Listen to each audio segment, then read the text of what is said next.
Đúng là bây giờ là không được rồi.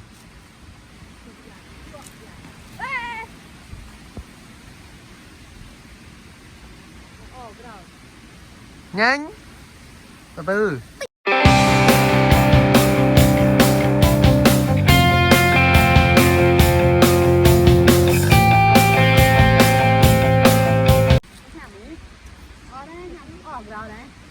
Gitu. Gitu. Bạn rồng nhà nó đơm. Đây là cột trồng nhà đấy. Còn cái cứng của bố này.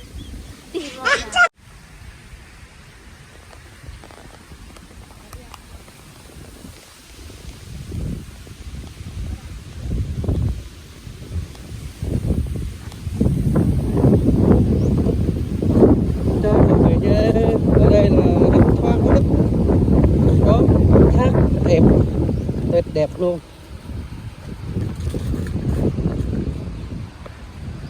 Đây anh em nhìn đây, thật là thú vị đúng không? Quá thú vị. Có cây bông mát này. Cưng ơi, có ai biết chỗ này không? Không có ai biết chỗ đây thì là để giới thiệu cho. Biết không chị đi lời vậy?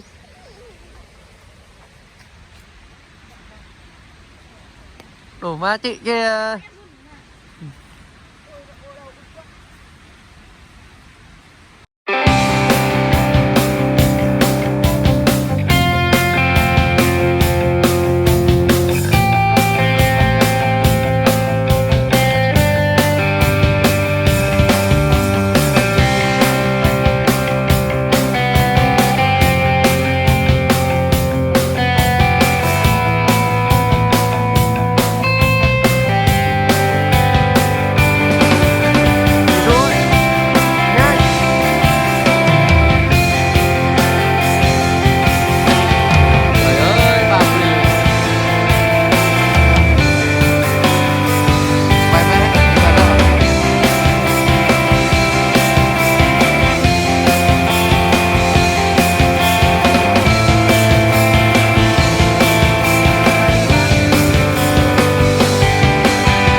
Nhìn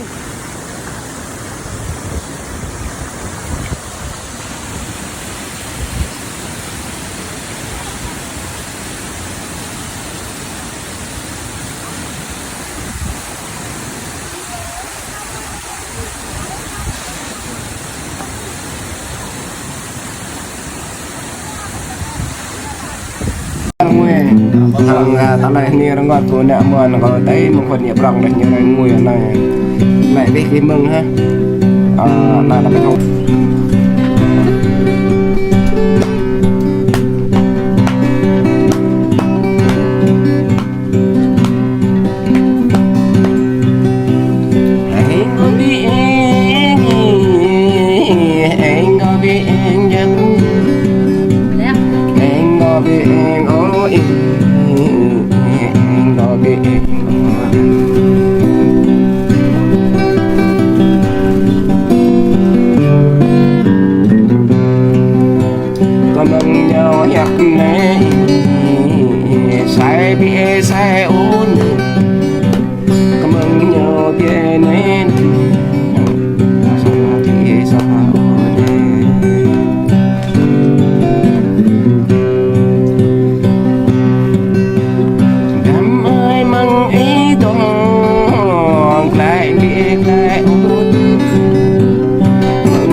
có voi đen chẳng mẹ tôi mẹ mong có chẳng mẹ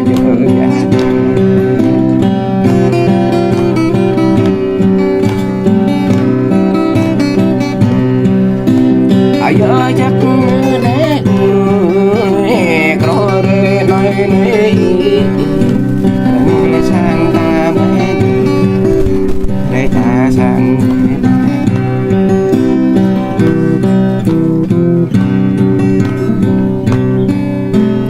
nhìn để có người cố nhộn rắp nhớ đi có nhập nên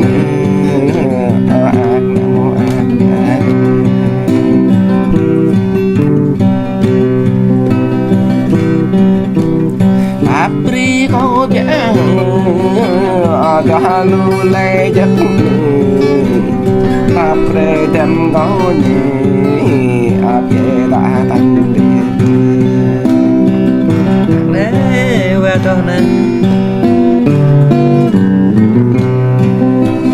Kran be ko nyone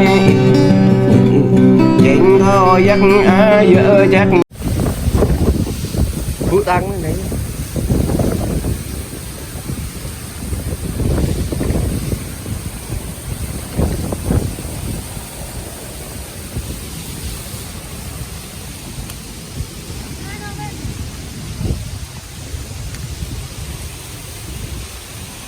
bên này họ ăn bên này nè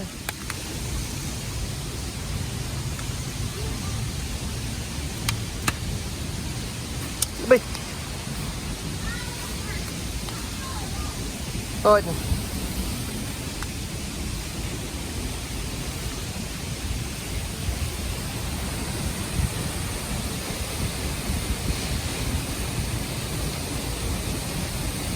năng đi hai năng này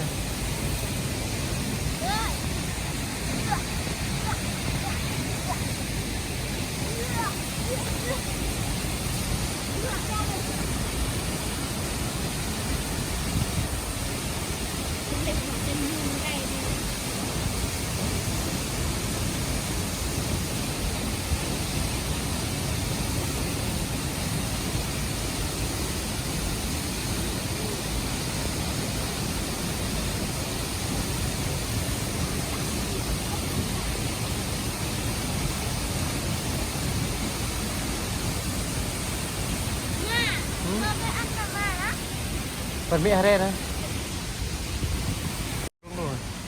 đúng rồi ô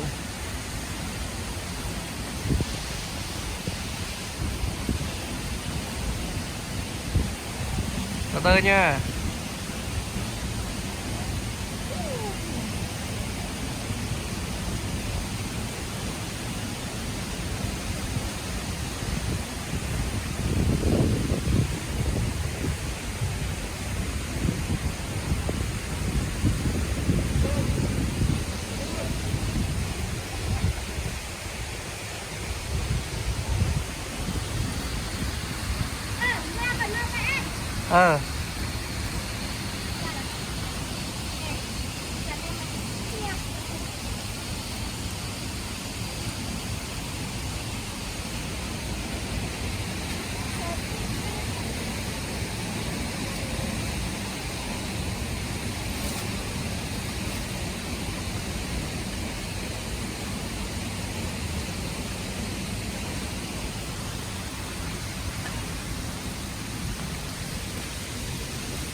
Ê, con nghe nói kia hả? Con nghe nói vậy?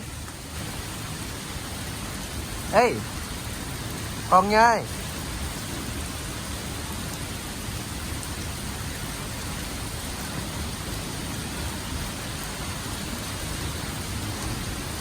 đẹp quá. Ê dứt đừng mơ.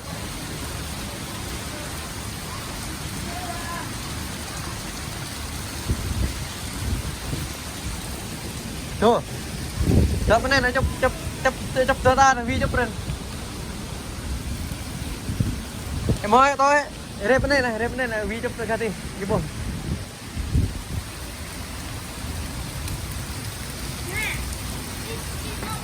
Nhai đây. Con nhai đây. Ác lắm. Đập vào. Đây là mới bây giờ đi ăn ăn nữa ác này. Em mới hẹn quay con mới quay. Từ từ bà dòm cái nào đẹp là lấy cái hình đó lên. Từ từ nhé.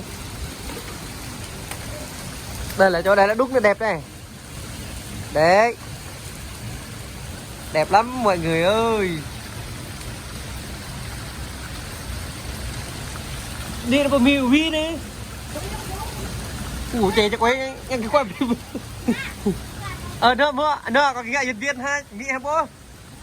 Thật chắc kia ôi đẹp quá à, con ơi.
Đưa bên trong này, đưa kẹo này, cắt con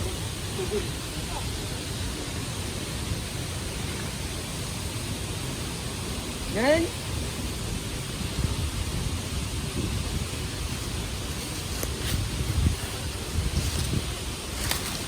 Sao? Đi qua bên kia đấy.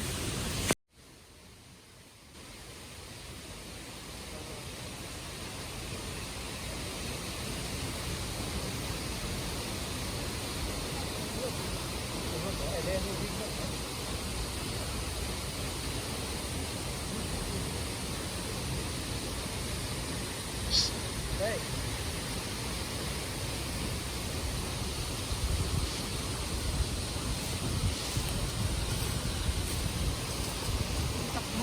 Tắt. Papa!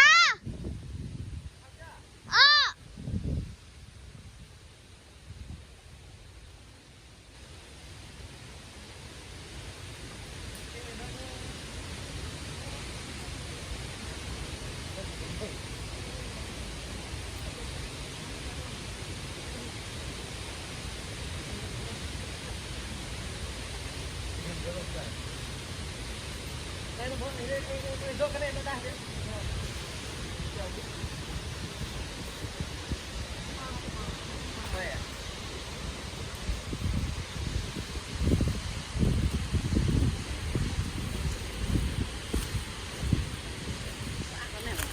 Oh, lấy cái gì? Có đây này. Miếng hình nữa.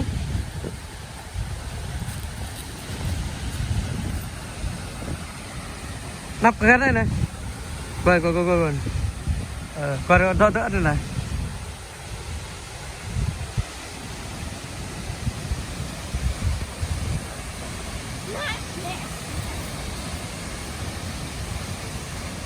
nói á tu đây đây nói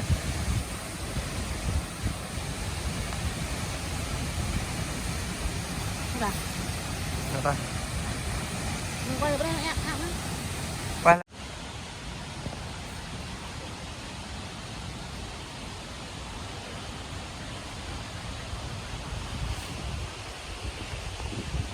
Con ạ con ạ con ạ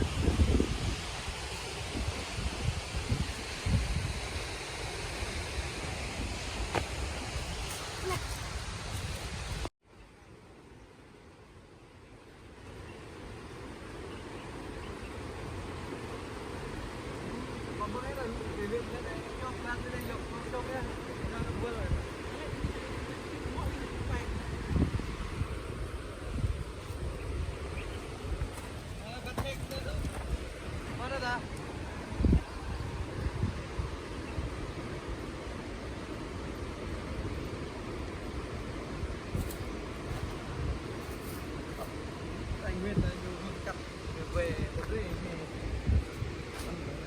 nước ta nước anh nhưng không biết mất lên chất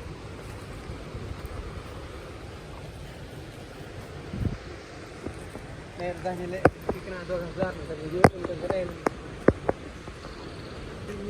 lên lên lên lên lên con tắt lên tắt đi tắt thì lên tắt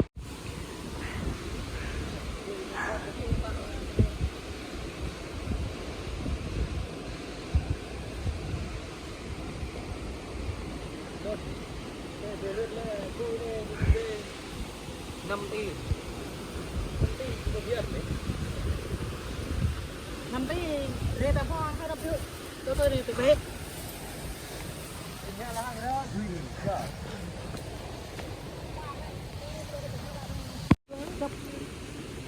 Đi tới lá hoa, nó sẽ rê để tao mua căng cái nó được. Tôi đập một bạc nhưng thì là ăn đấy.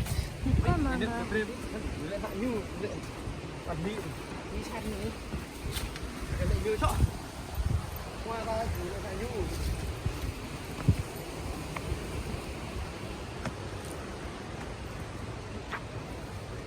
Bắt hạt cái gì? Cái hạt đó đúng.